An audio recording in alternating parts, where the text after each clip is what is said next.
Shalom, sahabat-sahabat firman kehidupan yang terberkati dimanapun Anda berada. Semoga hari ini saudara mengalami hari yang luar biasa oleh karena perlindungan dan penyertaan Tuhan yang sempurna. Sahabatku, sebelum mulai mendengarkan pengajaran firman Tuhan, mari kita mempersiapkan hati dan pikiran kita. Mari kita berdoa. Bapa kami yang ada di surga, saat ini kami datang ke hadirat-Mu dengan hati yang rindu.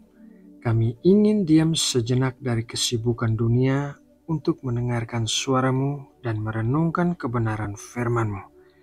Kami mohon ya Tuhan, sucikan hati dan pikiran kami, agar kami dapat memahami kehendak-Mu dengan jelas.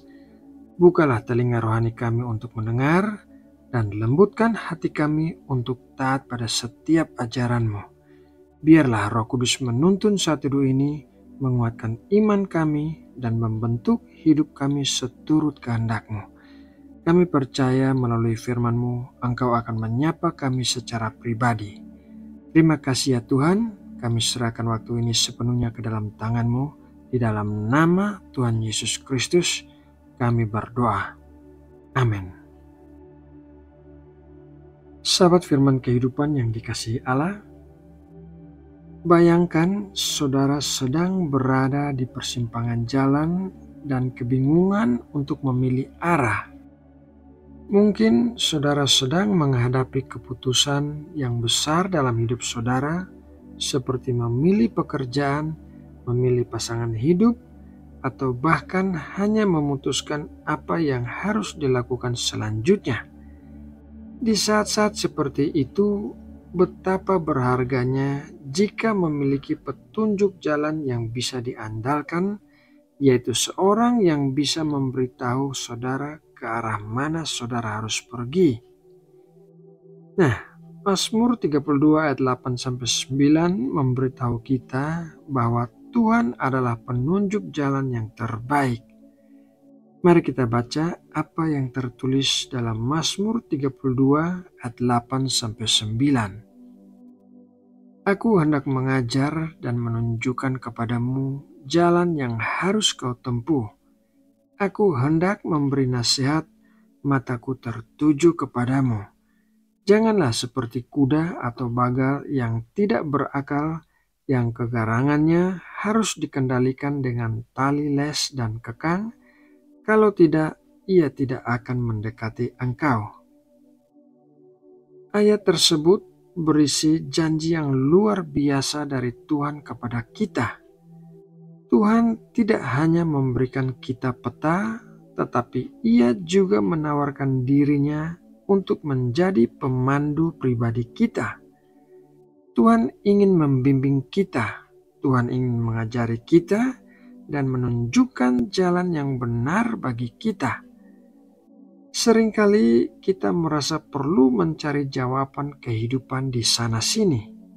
Kita bertanya kepada teman, membaca buku, atau mencari di internet. Semuanya itu memang baik, akan tetapi terkadang kita lupa bahwa sumber hikmat tertinggi adalah Tuhan sendiri. Tuhan mengenal kita lebih baik daripada siapapun, bahkan lebih baik dari diri kita sendiri. Tuhan tahu masa lalu kita, masa kini, dan masa depan kita. Oleh karena itu, siapa lagi yang lebih pantas kita dengarkan selain daripada Tuhan? Dalam Mazmur 32 ayat 8 tersebut, dikatakan bahwa Tuhan hendak memberi nasihat. Mata Tuhan tertuju kepada kita, dan yang paling mengharukan adalah mata Tuhan selalu tertuju kepada kita, bukan dengan tatapan seorang hakim yang mencari-cari kesalahan, melainkan tatapan kasih seorang bapa yang ingin melindungi dan menuntun anak-anaknya. Tuhan tidak hanya membimbing kita dari jauh. Ia tidak hanya memberikan kita perintah, kemudian membiarkan kita berjuang sendiri. Tidak. Mata Tuhan tertuju kepada kita. Ini berarti Ia secara aktif mengawasi kita, memperhatikan setiap langkah kita, setiap keputusan kita, dan bahkan setiap kekhawatiran yang ada di hati kita. Bayangkanlah orang tua yang mengawasi anaknya berjalan. Mereka tidak hanya mengatakan berjalanlah dan kemudian pergi. Mereka akan memandang anaknya, siap untuk menangkap jika anak itu jatuh, memberikan semangat dan merayakan setiap langkah kecil yang dilakukan. Demikian juga dengan Tuhan. Tuhan peduli dengan detail terkecil dalam hidup kita. Ia ingin kita berhasil dan Ia ada di sana untuk menolong kita setiap saat. Ini juga berarti bahwa Tuhan memberikan perhatian penuh kepada kita. Di dunia yang penuh dengan gangguan ini, seringkali kita merasa diabaikan atau tidak dilihat. Tetapi Tuhan tidak pernah demikian. Ia melihat kita, Ia mengenal kita, dan Ia siap untuk mendengarkan setiap doa dan seruan kita. Dalam ayat selanjutnya, di Mazmur 32 ayat 9 dikatakan demikian. Janganlah seperti kuda atau bagal yang tidak berakal, yang kegarangannya harus dikendalikan dengan tali les dan kekang, kalau tidak, ia tidak akan mendekati engkau. Kuda dan bagal adalah hewan yang kuat, tetapi mereka tidak memiliki akal budi seperti manusia. Mereka harus dipaksa dan dikendalikan dengan tali les dan kekang agar mau menuruti kehendak tuannya. Jika tidak, mereka bisa memberontak, berlari liar, atau bahkan membahayakan diri sendiri dan orang lain. Tuhan tidak ingin kita menjadi seperti itu. Ia tidak ingin kita dipaksa untuk taat, dan Tuhan ingin kita mengikutinya dengan sukarela, dengan hati yang mau belajar dan menerima arahannya. Tuhan ingin kita menggunakan akal budi yang telah Ia berikan kepada kita untuk memahami dan memilih jalan-jalannya. Mengapa terkadang kita menjadi seperti kuda atau bagal? Salah satu penyebabnya adalah kesombongan. Kita merasa tahu yang terbaik atau kita enggan mengakui bahwa kita butuh bimbingan. Penyebab lainnya adalah ketakutan. Kita takut apa yang Tuhan minta akan terlalu sulit atau tidak sesuai dengan keinginan kita. Penyebab yang ketiga adalah ketidaktahuan.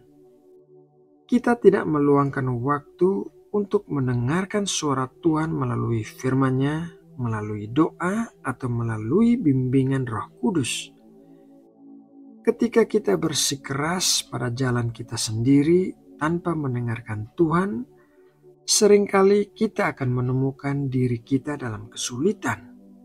Kita mungkin mengambil keputusan yang salah, menyakiti diri sendiri atau orang lain, dan kehilangan berkat-berkat yang Tuhan ingin berikan. Seperti kuda yang memberontak, kita mungkin akan berakhir di tempat yang tidak kita inginkan. Lalu, bagaimanakah caranya kita bisa memastikan bahwa kita tidak akan menjadi seperti kuda atau bagal, melainkan menjadi anak-anak yang taat dan mau dibimbing? Cara yang pertama adalah membaca firman Tuhan. Alkitab adalah suara Tuhan yang tertulis. Di dalamnya kita bisa menemukan prinsip-prinsip, perintah, dan janji-janji Tuhan yang menjadi penuntun hidup kita. Luangkanlah waktu setiap hari untuk membaca, merenungkan, dan mempraktekkan firman Tuhan, karena semakin kita mengenal firman Tuhan, maka semakin mudah kita mengenali suara Tuhan. Cara yang kedua adalah berdoa. Doa adalah percakapan kita dengan Tuhan. Melalui doa, kita menyampaikan isi hati kita bisa menyampaikan permintaan kita, dan juga mendengarkan jawaban Tuhan. Terkadang jawaban Tuhan tidak datang dalam suara yang bisa didengar, tetapi dalam bentuk damai sejahtera di hati, ide-ide yang muncul, atau bahkan melalui nasihat dari orang lain yang bijak. Cara yang ketiga adalah berdiam diri. Dalam kehidupan yang serba cepat ini, sangat penting untuk meluangkan waktu untuk berdiam diri di hadapan Tuhan. Singkirkanlah semua gangguan, duduklah dalam keheningan, dan biarkan Roh Kudus berbicara kepada saudara. Terkadang jawabannya datang dalam bisikan lembut atau dalam pikiran yang tiba-tiba jelas. Cara yang keempat adalah mencari nasihat bijak. Tuhan juga bisa berbicara melalui orang-orang yang bijak dan beriman di sekitar kita. Ketika kita menghadapi keputusan yang sulit, janganlah ragu untuk mencari nasihat dari pemimpin rohani, mentor, atau teman-teman yang dapat dipercaya dan yang takut akan Tuhan. Cara yang kelima adalah memperhatikan tanda-tanda. Tuhan seringkali bekerja melalui keadaan dan pintu-pintu yang terbuka atau tertutup. Belajarlah untuk memperhatikan tanda-tanda ini dan pertimbangkanlah apakah hal itu sejalan dengan firman Tuhan dan damai sejahtera yang diberikan oleh Roh Kudus. Ketika kita memilih untuk mendengarkan dan mengikuti tuntunan Tuhan, maka akan ada banyak berkat yang menunggu kita. Di antaranya adalah sebagai berikut. Berkat yang pertama yaitu kedamaian. Ketika kita tahu bahwa kita berada di jalan yang Tuhan inginkan, kita akan mengalami kedamaian yang mendalam, bahkan di tengah badai kehidupan sekalipun. Berkat yang kedua yaitu arah yang jelas. Kita tidak akan lagi merasa tersesat atau bingung. Tuhan akan menunjukkan langkah demi langkah yang harus kita ambil. Berkat yang ketiga yaitu perlindungan. Mengikuti tuntunan Tuhan seringkali membuat kita terlindung dari bahaya dan kesalahan yang dapat kita lakukan apabila kita berjalan sendiri. Berkat yang keempat yaitu pertumbuhan rohani. Semakin kita taat pada tuntunan Tuhan, maka semakin kita bertumbuh dalam iman dan karakter serta menjadi pribadi yang lebih serupa dengan Kristus. Berkat yang kelima yaitu hidup yang berarti. Mengikuti rencana Tuhan bagi hidup kita akan membawa kita kepada tujuan yang sejati dan kehidupan yang penuh makna.